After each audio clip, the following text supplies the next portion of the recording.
The president makes a major announcement on Iran. The Department of Homeland Security is back in the news. In fact, it never really left, but we have some updates on a hearing last week that more closely resembled a segment of the Real Housewives rather than your typical Capitol Hill hearing. I'll explain.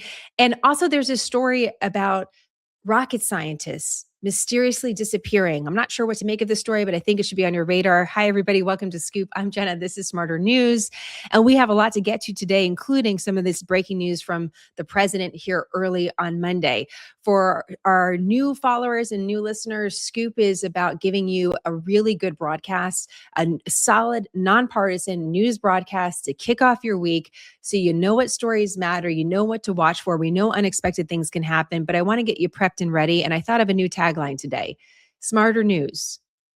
News without the nonsense. What do you, has someone used that before?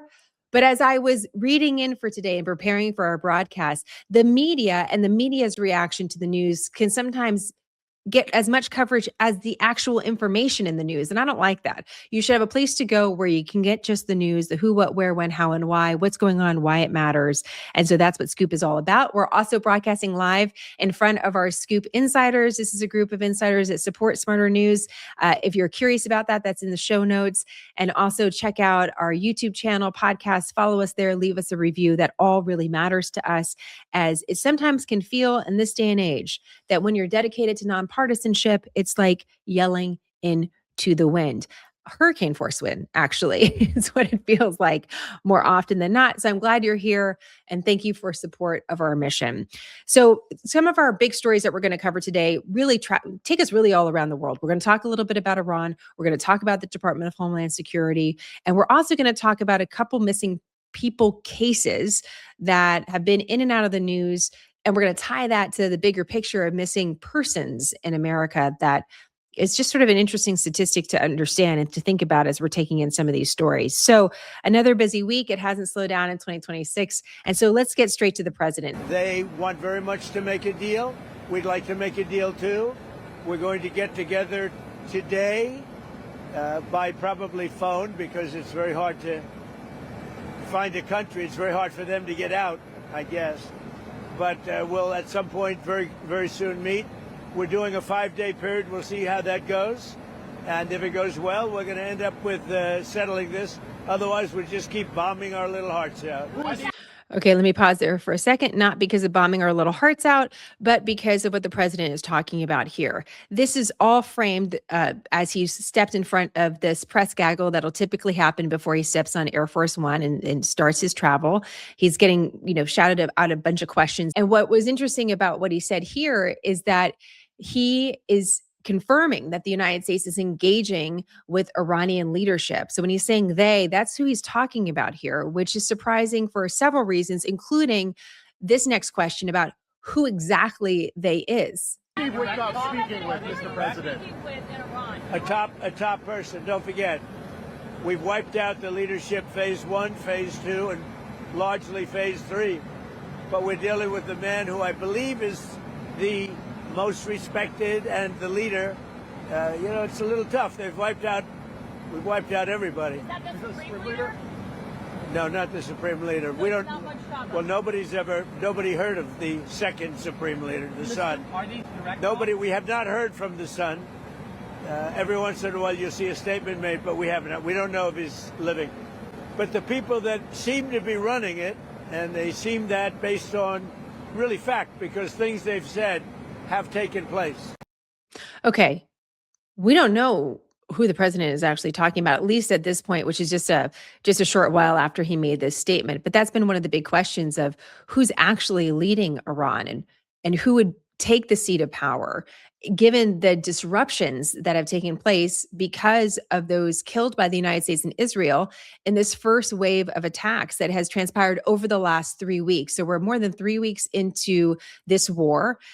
We understand we're going to be cautious with that language because, yes, while Congress has not declared war, we're very much in battle with Iran. And there's a question about where this goes from here. What's more remarkable about the president's statement is that it's a turnaround from what we were hearing this weekend. First, there was a timeline about the Strait of Hormuz opening back up again to allow shipping to move more safely. The president had said like a 48-hour timeline for the Iranians to make changes, to adjust what they were doing, to stop their threats, to allow the shipping channels to reopen again. So that's how we went into the week with that feeling of that 48-hour timeline. Now we're at a 5-day timeline where the president's saying that we're actually speaking with Iran, but we don't know exactly what that means. Also, over the weekend, there was more media conversation and questions being asked about the path forward in Iran and whether or not that would involve ground troops. Let me play a little bit. This is Mike Waltz. He's the U.S. ambassador to the UN. No one should be surprised here. President Trump has said Iran cannot have a nuclear weapon. 2016 campaign, 2020 campaign. Since 2024, he's said it 74 times out in the public space. But if he is going to commit any kind of ground troops or boots on the ground, don't you think he needs to persuade the majority of American people, not just his base? I think the president will keep all options on the table to secure these objectives. And as a veteran, as a parent, I thank God he's not kicking the can like so many administrations have for 50 years until this is a catastrophic problem where we have very limited options to deal with, much less an entire Middle East potentially awash in nukes. Ambassador Waltz was saying that, again, all options are on the table. In that context, it was referencing the ratcheting up of combat, but it also can include diplomacy. It's just not where the media was focused this weekend. And quite frankly, it wasn't where the administration was focused as well. But now we have the story with a little bit different positioning as we head into the week ahead. And that's important to know. The second thing that's important to know is that, yes, who's this mysterious figure that the president's team is talking to? Who could that potentially be? What actually is perhaps the more important question is, does this mean that the regime will remain? The Islamic Republic of Iran that has been ruling the country for years, that the U.S. has determined as a state sponsor of terrorism for supporting terrorist groups all around the world, does that mean that same leadership apparatus in some capacity remains because that's who we're actually speaking to? That could be a really big turn to this story because that's been a question from the very beginning. What does winning look like here? What does victory look like for the United States and for Israel? Because we're partners in this. And what does that mean for the safety and security of the American people, both now and generations into the future? That's one of the things that the administration has really talked about, which is we are addressing, and I'm paraphrasing them, we're addressing this problem that's decades old, that Iran has threatened the United States as well as our allies in a myriad of different ways. We're not going to continue to go through this over again. We're not going to let the past become precedent. We're not going to let this cycle repeat itself. This is going to change that once and for all. But if what the president is saying today has more legs, meaning that we are negotiating in some diplomatic way with those that were in political power in Iran, or perhaps members of the Iranian Revolutionary Guard Corps, which, by the way, is a foreign terrorist organization as designated by the United States, that's a really important fact that the American people need to understand, that this regime is not going anywhere, which then begs the question about what does that mean for the Middle East and, again, for our safety and security moving ahead. So we really don't want to lose those points as we consider, well, what could the next steps look like? Can this actually not be a ratcheting up of combat? And could it actually be a move towards diplomacy? Last week, we had all of our top intel chiefs on Capitol Hill. And this is an annual testimony hearing that's provided to the American public in both the Senate and the House that has a very big umbrella title, Worldwide Threats. I mean, worldwide threats could be anything or everything. And these are really good hearings to listen to because you always learn something. In fact, I'm going to play something for you that's getting absolutely no attention in the press that I think could really impact your life. And so we're going to get there in a moment. But obviously, a lot of these hearings last week focused on Iran and the path forward. And one of the areas that's been a debate as of late, especially in the aftermath of a top intel chief resigning. This was the top chief of the National Counterterrorism Center, Joe Kent, who's also a veteran, who made his public resignation very clear about that he disagreed with the president, that he didn't think Iran posed a threat to the country, and that he felt that we were moving too in tandem with Israel. That's a quick summary of what he had to say. Obviously, his resignation did not go over well with the administration that completely disagrees with that. One of the things that I think is really important to pull out of this, because a lot of the conversations about Iran are sort of this pile-on effect where the media is trying to catch up for years of not necessarily covering Iran. And so you start seeing segments have a familiar pattern. And one of the things that I saw this over the last week is a question about whether or not Iran poses an imminent threat to America. And often that imminent threat is described as whether or not Iran has the capacity or the desire to have nuclear weapons. And if they don't have that, then they're not an imminent threat. But if they do have that, then they are an imminent threat. I would be very careful with that connection, because Iran has proven, including some of the attacks over the last several days, that their weapons currently can reach more distant areas than some previously even thought. And so you don't necessarily need a nuclear weapon to pose an imminent threat.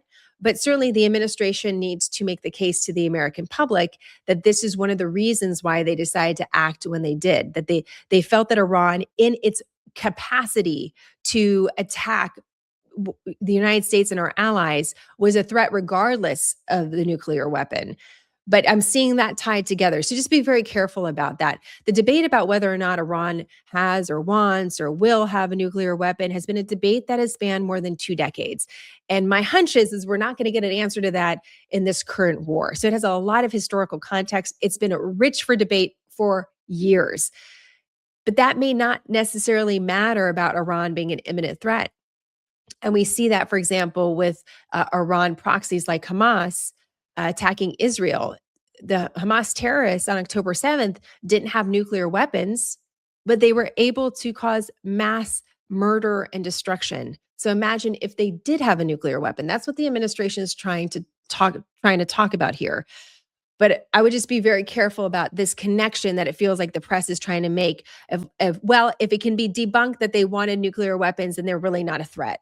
Those things are not necessarily tied together. And especially with our history of terrorist attacks in America, we very much know that terrorists don't need some of the most high caliber weapons to cause death and destruction. So this is a topic of conversation that Senator Cornyn asked the director of the CIA about Iran being an imminent threat. This is the top spy in the nation, John Ratcliffe. But here's Senator Cornyn from Texas asking about this. I want to ask you, Director Ratcliffe, yesterday, the head of the National Counterterrorism Center resigned, saying that Iran did not represent an imminent threat to the United States.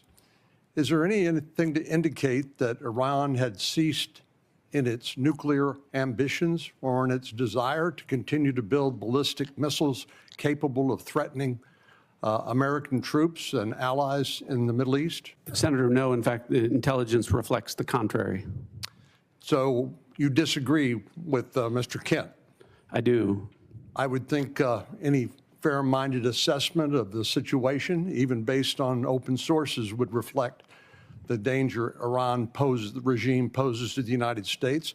Isn't it true they've basically been at war with the West since 1979 during the Iranian Revolution and have American blood on their hands? That's absolutely correct. I think Iran has been a constant threat to the United States for an extended period of time and posed an immediate threat at this time.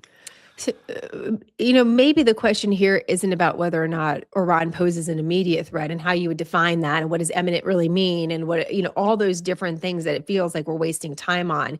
The question is whether or not this was the right time for the United States to get involved. And that feels like the more pertinent question. At the same time, we are involved now, 24 days in or thereabouts, depending on when you're listening and watching this. So we're here now. The question is, what does it take to win?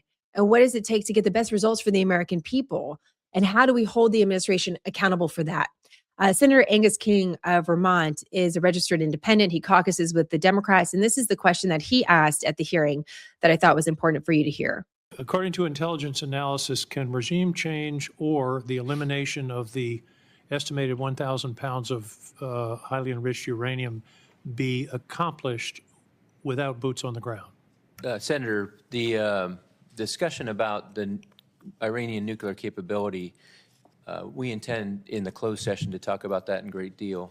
With regards to revealing any information about the ability to do that, I would have to defer that to closed session. Okay, I'll see you in an hour. By the way, apologies to Senator King. He's actually from Maine, not Vermont. You can't mix those two states up, even though they're close together in the Northeast. It's really important. So I apologize. And thank you to Johnny James on our live feed for the correction there. But what's important there is a question about, well, what does it take to win? And this is where we get back to that question of, well, what about ground troops? Is that going to be needed if winning means rooting out every single person that worked with the Revolutionary Guard or the Iranian regime at any point in time? What would that actually look like, and what would would that take of the American people, not only in actual soldiers, but also in money and resources? And what is the timeline on something like that? So this is why what the president said is even more critical today. The administration had said this is going to be a protracted event. So we're going to have several weeks. We don't have an exact timeline of that. But now that we're about 3 weeks in, are we another 3 weeks? Are we 3 days? Where does this go from here is a really big question. As I mentioned, there's a lot that takes place, a lot of questions that take place during this worldwide threats hearing. And there was a very interesting exchange that took place around cybersecurity. Senator Langford was asking the FBI director about how good hackers have become.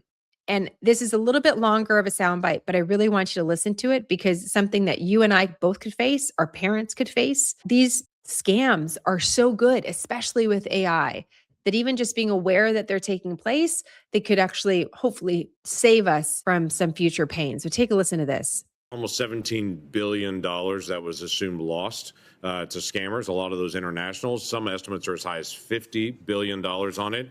AI continues to be able to accelerate the capabilities on it. OpenAI even noted now that they're putting online ads saying, if you've been scammed, here's a way to recover your money. And that is actually a scam. It's taking them to a fake FBI page where they can then turn in and to say, if you've been scammed, here's how the FBI is going to actually come help you to recover it. But even that page is fake, and they're going to be able to steal their information. This is accelerating at a pace that's pretty dramatic with the use of AI on this. Director Patel, I know that you guys are on it. I know that there's multiple entities on it, but this is a big challenge. And a lot of Americans are very, very concerned about the threat to their families. They may have their parents that are more vulnerable at this time and being targeted. How do we take some of this on to be able to confront what's happening online, to be able to attack people and to be able to scam them? What we're doing on the homeland is going out into the streets of America, on the online platforms in America, and shutting down those networks and shutting down the capability of AI to interfere. But I think the bigger term project, what we're doing overseas, that's the key to this. Right. The scam center compounds are largely located in Cambodia and Burma and on the Thai border. I've already engaged with the premiers of each and every one of those countries. We've done so to switch off access to the internet with those governments to make sure that those compounds, they're literal compounds that are being built, and we can get into that in the classified center, that are fleecing Americans and senior citizens all the way from Southeast Asia, because they are backed by the CCP to build those compounds because they know it's going to hurt everyday Americans. So us, which we have successfully already eliminated and scuttled, numerous compounds in Cambodia and Burma and Thailand, is the big picture, the big part of the lift overseas. What we're going to do is go into those countries and shut down every single scam center compound.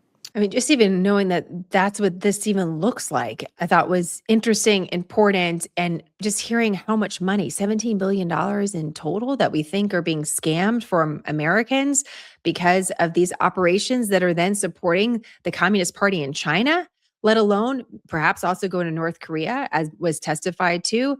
So just think about that these scams are supporting different governments that are working against the United States. And it's just a reminder to be careful out there, especially if they're getting so good. I mean, I can see it in my own email, how easy it is to just click on the wrong thing And you got to be so careful these days. So just a heads up about that. Another thing that the FBI director talked about in this hearing is the fact that he believes that the Department of Homeland Security, the partial shutdown that is impacting the operations in the Department of Homeland Security, is affecting the safety and security of the United States of America. And it feels like we're kind of talking around that. We kind of hear like, oh yeah, the Department of Homeland Security is like not funded. But unless you're at an airport or unless you're seeing it in a real way, it can feel like mysterious. You still see a Coast Guard, you probably still see Secret Service. These are different divisions that the Department of Homeland Security funds. The airports certainly we're starting to see more of these longer lines. I was checking in at Atlanta Airport, at JFK. I was just looking at their X feeds where they're telling people you got to expect longer lines because of the disruption caused by this partial shutdown. This partial shutdown, depending on who you're looking at, is just over 35 days. People count it a little different. I see 36, 37, 38.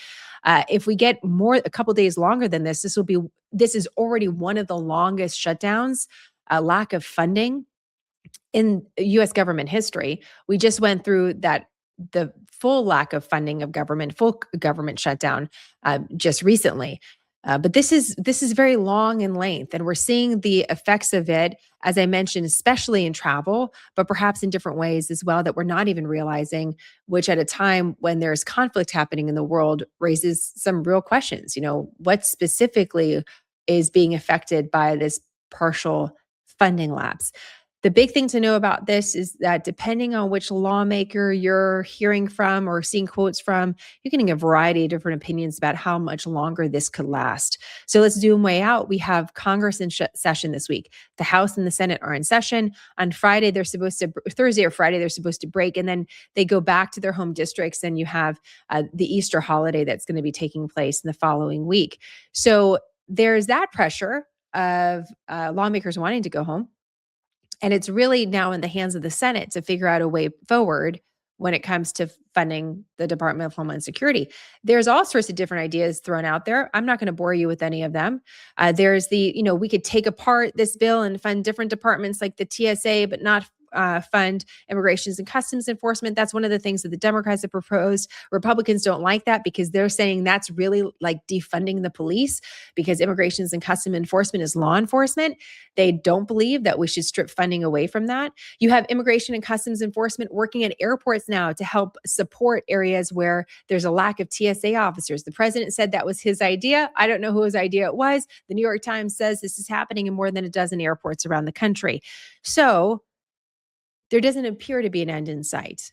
And there also doesn't necessarily appear to be the political pressure right now to figure it out. The president even threw in something else this weekend and said, well, I really think the SAVE Act, which has to do with reform for voting, that he's really a proponent of, that Republicans want passed. He wants to kind of tack that on to some sort of negotiations with the Department of Homeland Security. So this is, right now, it's going nowhere fast. It's going nowhere fast at a time when, again, there's conflict in the world, and some of these disruptions are becoming more and more visible to the American people.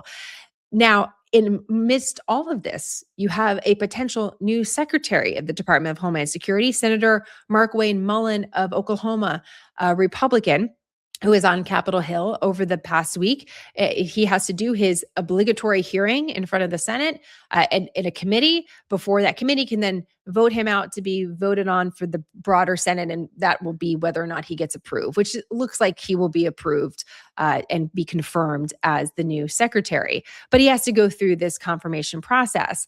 And there was a very interesting exchange that happened between Senator Alyssa Slotkin of Michigan, she's a Democrat, veteran, by the way, and Senator Mullin, that I thought was important to show you, because you get the perspective from a Republican, Senator Mullin, but you also get the windup by the Democrat, in that she's giving an explanation of how she feels the American public and also Democrats feel about immigration and customs enforcement. That still is the main tension point at the middle of all of this.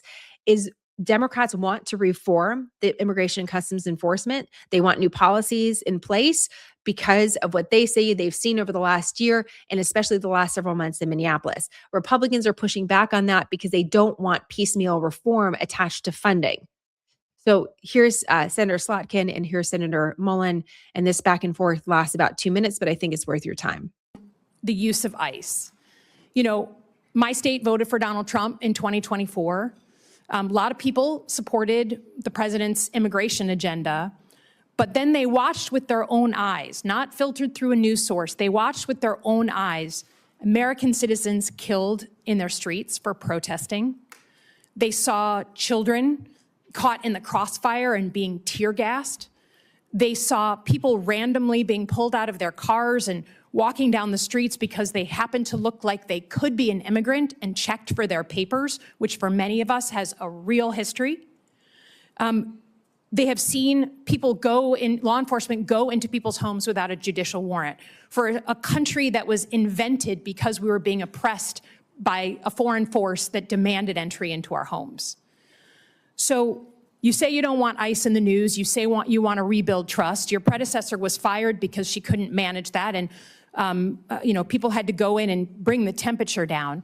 Can you, without other words, just state clearly what you'd be willing to do to fundamentally reform ICE and put into law to do so, since that trust is gone?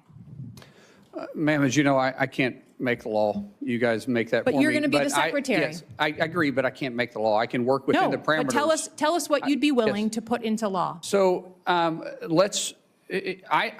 now, the law that I work into is your guys' decision. We'll work through that. But I do believe there is a better approach. And I think working with municipalities, I would love to see ICE become a transport more than the front line. If we can get back into just simply working with law enforcement, we're going to them and we're picking up these criminals from their jail. One, we're going to reimburse them for having the person there. And a partnership is vitally important. I don't think there needs to be a law to change that. I think I can work within what is there. But there's an approach that can happen, but we got to have partners. Yeah, I understand. But we're not going to agree to this here, but I would just say the ability, the trust is gone, and not just with Democrats.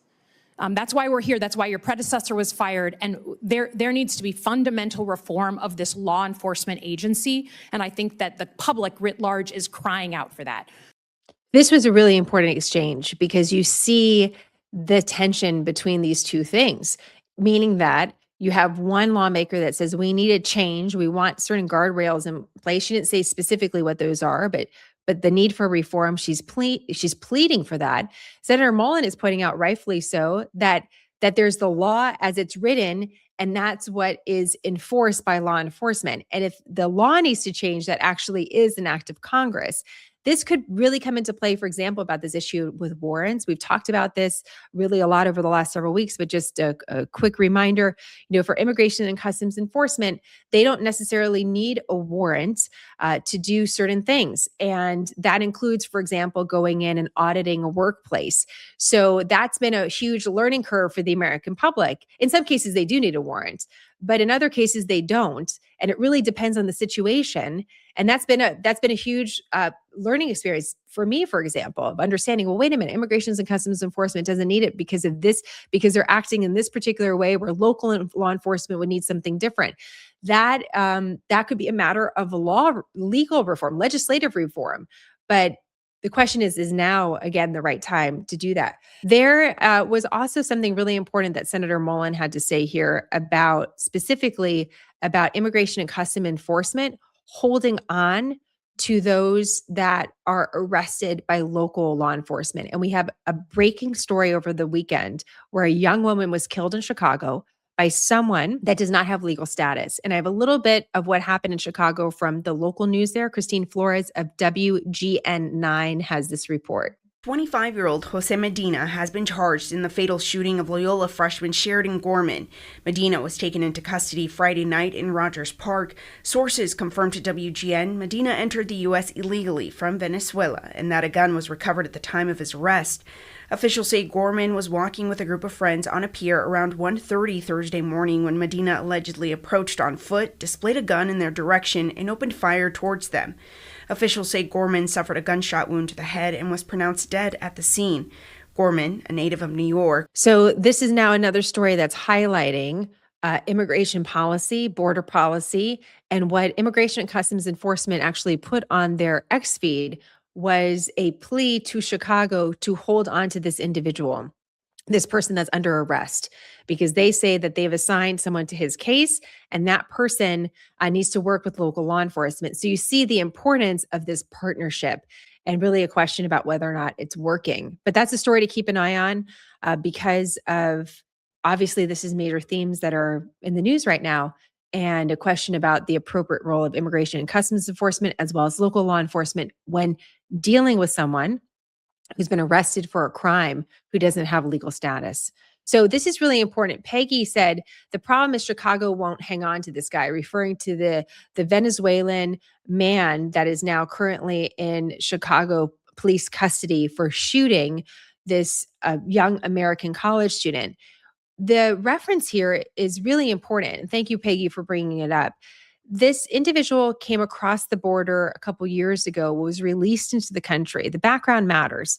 This individual came across the border, was identified by Border Patrol, was released into the country. He was arrested for shoplifting and let go. And in the aftermath of all of this, this is where he committed this crime. Allegedly, we'll be waiting to see him face charges in a court of law. But right now, that's one of the big questions about this particular case, which is not just about someone without legal status committing a crime in the United States. It's about the way that different agencies handled his case, both the federal agency of Border Patrol under the Biden administration releasing him, and then Chicago law enforcement apparently releasing him as well for what could be viewed as a minor infraction, but is still an infraction. So he didn't serve any time for that. So more on that case as we get it. I do want to highlight for you two areas of this hearing that took place with Senator Mullin. And this is the reference that I made to the Real Housewives earlier, which is that there were parts of this hearing that's handling something very important. And yet there were these moments in the hearing where you couldn't help but ask the question, what exactly is going on here? This hearing got highly personal between Senator Rand Paul, a Republican, and Senator Mullin, also Republican, who clearly have bad blood.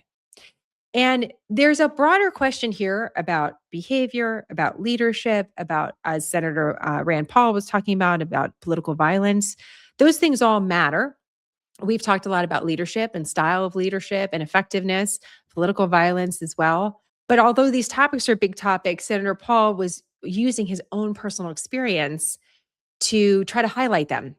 And it dissolved into something that's a little bit difficult to explain. So I'm just going to show it to you with these two caveats. So the background to this is in 2017, thereabouts, Senator Paul was attacked by his neighbor. He didn't see coming. And Senator Mullin made some remarks in the years that followed about that that were not supportive of Senator Paul. I'll put it like that. You're going to hear some of them. And so this is the bad blood that exists between the two of them. Again, big themes, but remember, when you're watching a hearing, this is your taxpayer money at work. These people work for you. Time is money. And every senator has a limited amount of time to address what they want with the person that could be leading the Department of Homeland Security. I'm curious what you think about this after you see it. This is just a short portion of this that lasts more than 5 minutes. But when you say that you agree with a felon, a Trump-hating felon who attacked me, somehow you think I'm just going to set that aside? Oh, it's no big deal. I lay in pain for 2 months, had 6 ribs broken, 3 of them separated, grinding upon bone for months, had part of my lung removed, and you think that's great and to be extolled. I mean, the sheer lack of any kind of self-awareness that you're going to be leading thousands of men and women who will have the use of force, and there's been great questions in our country about how that will be used, and you think a violent attack is just fine. So I guess my first question is, do you think that justifying that kind of violence sets a good example for the men and women of ICE and Border Patrol? Mr. Chairman, first of all, I didn't know the extent of your damage. When the phone call was made, I made it to you and I tried to talk to you. You didn't engage at all. In fact, you said, get your paperwork in. It's got to be 3 days in between. You offered no apology. Sir? And you offer no apology today and no regrets. How Haven't heard the word apologize, haven't heard the word regret, haven't heard I misspoke and it was heated and I made a mistake. Haven't heard any of those words. Sir, actually, it wasn't heated, and I'm not apologizing for pointing out your character. Good. So you're jolly well fine, and you want the American public and the people up here to vote that may or may not vote for you to know that you supported the felonious, violent attack on me from behind. I did not say I supported it. I said I understood it. There's a difference. So that means you really didn't approve of it, just completely understand it. What do you think most people would interpret completely understand to be? Support for or a I'm going to stop it right there. I think you get the point. So this goes back and forth. It actually comes up later in the hearing as well. Clearly, again, these two lawmakers don't like each other. They're not hanging out. They're, at least at this time, Senator Mullin says he has the capacity to make friends with those that he criticizes. I don't know if Senator Paul is going to be that open to it as you hear in the back and forth. Again, important themes, right? Leadership style, what Senator Paul is saying, and he ended up playing these clips of Senator Mullin, who speaks very off the cuff, and who's some criticized for that, of saying this is, not the person that should be leading the Department of Homeland Security because of what we've seen over the last several weeks, where one of the critiques of the department is that it's too aggressive. So this is Senator Paul's trying to make this point, but at the same time, it's dissolving into something a lot more personal. That wasn't the only awkward part of this hearing. There was another part of this hearing where Senator Peters, who co-chairs this committee, was asking Senator Mullin about his past and some of the remarks that he made about military service, which also felt, as Senator Peters said, a little confusing. I'm going to use my Real Housewives example. You first had this like cocktail party fight, right? Like you said this, you said that, you didn't apologize to me. Now I'm angry at you. I'm going to be angry at you for a long time. Never going to forgive you. It's like back and forth about this. There's only 100 senators, like these are high ranking government officials. And then you also have some other questions that are coming from about Senator Mullin. Here's the exchange with Senator Peters. So Senator Peters, a Democrat, has his own questions for Senator Mullin. And let me tell you, when I heard this, I just sat up and was like, what in the world? So I'm just going to let it play for you. Senator Mullin, you have made several public statements suggesting that you were involved in special security forces or combat operations overseas. In 2023, you said in a Senate Republican Conference podcast, and I'll quote, "There's another side of my bio that I don't ever talk about, nor will I. I had to go do something overseas." On March 2nd of this year, you told Fox News interview, quote, "War is ugly. It smells bad. If anybody has ever been there and been able to smell the war that's happening around you and taste it and feel it in your nostrils and hear it, it's something you will never forget." On March 3rd, in a podcast interview, you stated, quote, "I did special assignments outside of DOD, now DOW. I never wore the uniform or the flag on my shoulder, but I might have been in the same area."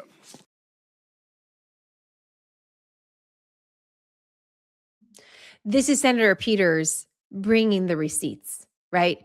He's like, this, and the other thing. And now what say you, Senator Mullin? Your statements in public interviews and your responses to the committee are, quite frankly, confusing, and they are inconsistent. And I'd like you to clear this up. You're under oath. We can clear it all up right now. I think there's a misunderstanding here that I could clear up if you want me to clear up for you. Please. Okay, so this is official trip, and it is classified. But in 2015, I was asked to train with a very small contingency and go to a certain area, which was scheduled for 2016. During that time, I was asked to go through, had to meet certain training qualifications, had to go through SEER training. The training and stuff was kind of fun. The SEER training was absolutely awful. And I have spoken general about my experiences, but I've never spoke specifically on details, on dates, or on the mission. And that was official. And there was nothing in the report to the committee. Actually, it said you do not have to claim any official trips. And like I said, that was an official trip that is classified. This is an official trip while you were a member of Congress. Yes. 2015, 2016, I was a member of Congress. And there was Some of it may be public, but it would be very small. Most of it, because of my recollection, which we're going back 10 years, I think there was only 4 people read in on it. What are you talking, Senator Mullin, what are you talking about? Like, first of all, maybe there was some sort of program. I have no idea. Never heard of anything like this ever in my career. I have no idea what he's talking. I have literally no idea what he's talking about. Doesn't mean it doesn't exist, but also what? Like, okay, anyhow, these are two kind of bizarre interactions that I just felt I had the duty to share with you, because this will not prevent him from getting confirmed from the Department of Homeland Security to lead that division, that agency. And I'm not making the argument that it should, but it seems like two things that American citizens should sort of be aware of, and are different lawmakers being trained for covert missions overseas? And is that wise? And what about the money for that? Wait a minute. I want to know more. Like, who else gets this training? What is this about? I have no idea. Anyways, I'm just, Barbara's saying, anyone else just sitting here shaking your head? I mean, Barbara, I don't know. Yes is the answer. As I mentioned, I'm trying to say news without the nonsense. This is a little bit of the nonsense, but also, is there a story here?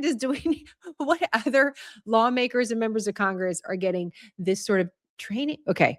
Anyways, I'm just going to leave that alone. I just thought it was important. Again, time is money. This is your money at work. Are we getting the answers we need for someone to lead such a pivotal division?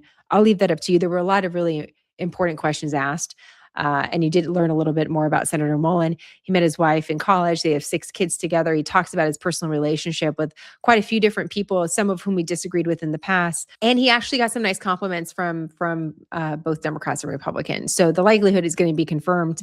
And then we're going to say Secretary Mullin is the head of the Department of Homeland Security. So it could happen as soon as tonight, and then we would have a new leader for the Department of Homeland Security this week. One of the questions I'm getting from our live chat is, would he lie about it? How would that help him? I don't think he's lying about it. I think he's describing something that happened to him. But think back on 2015, saying this is 2015, 2016. You got to think about that. The war in Afghanistan is still going on. That was the beginning of the conflict with Russia and Ukraine, because it dates back to that time. I mean, it dates back even further than that, but the most kinetic parts of the conflict are around that time. So I'm just curious, what program is he talking about? I don't think he's lying. Let me be very clear about that. I don't think he's lying. I'm curious though. So I'd really like to learn more about it. Natalia is asking, could he have been CIA so he can't talk about it? He could have been working with the CIA, but members of Congress who have previously worked with the CIA will say that they worked with the CIA. So I don't know. He says himself that he's never worked for the U.S. military officially in an official capacity. I don't know. This is becoming a mystery. I am getting another question. Isn't he the one who says he teleported too? I don't know. I haven't gone into teleporting yet. I did see that was in the news, and I just had to draw a line and say, I'm going to have to talk about teleporting at a later date, but not today. I do have some other mysteries to talk to you about. One of them is one of a big national story that's getting a lot of attention and continues to do so. Another story has to do with the mysterious disappearance of some scientists that appear to have some sort of connection, although I'm going to preface this with it's a very questionable connection to research that they were doing in certain areas having to do with space exploration. I'm going to leave it at that for just a moment. Let's just talk really briefly about the Nancy Guthrie case, because we're now in day 51, and the family has recently come out with a new plea for information. And what's really interesting about this update is we actually got some new information even today. So the family issued a statement over the weekend that said this. In part, it's a longer statement, but they said, we hope people search their memories, especially around the key timelines of January 31st and the early morning hours of February 1st. This is when we believe Nancy Guthrie disappeared. As well, they said, as the late evening of January 11th. And that raised some questions, because why January 11th when she disappeared in several weeks after?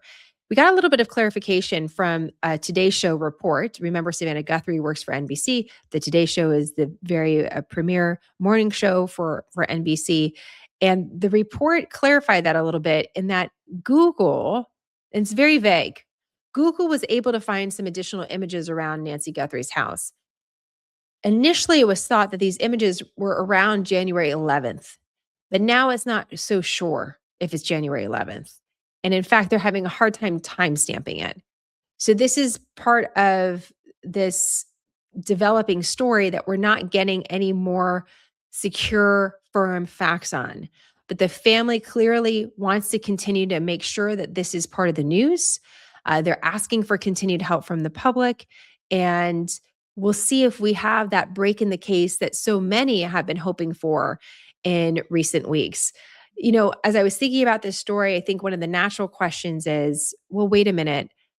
You know, this person's getting a lot of attention, but there's a lot of missing people that aren't getting any attention at all. And I thought this statistic was very interesting. So if you look back over the last several years of statistics, we look and see that a national average of missing people were recorded around 660,000 a year. 660,000 a year. So that's one database. The FBI has a different one that says there's about 533,000 missing people recorded in the most recent data collection over the last year. But check out this statistic. About 90% were canceled. So the searches were canceled or solved or otherwise resolved in some way. So that's a high statistic that I don't think I would guess if you said to me, well, how many missing people do you think law enforcement is able to help resolve or resolves on its own? For example, if someone's a runaway and then they end up coming home, you know, what would that statistic be? I probably would not say 90%. It's about 89% more accurately. So that's something just to kind of keep in your mind as this one missing person has been elevated because of clear ties to the media, but also Nancy Guthrie doesn't actually fit the preconceived notion of someone that is missing, you know, a woman that's in her retirement age that has somewhat of a public persona because of her daughter, but seems very much beloved by so many. So why would she be targeted? What actually happened here? There's a great mystery around it that we still don't have any answers to. And as we hit into the 2-month section of this story, one wonders, what will that break be in the case? This leads me to another case I've been watching for the last several weeks, and I've hesitated sharing it with you simply because I'm not quite sure what to make of it. But at this point, it feels like, this is from the New York Post, this is something that could just be of interest. You know, you see a headline like this and you're like, what is there to make of this? And the bottom line is that there are some people missing, legitimately missing, and now there's a lot of theories as to why. So the headline reads, rocket scientists with ties to missing Air Force general associated with UFOs disappeared under eerily similar circumstances.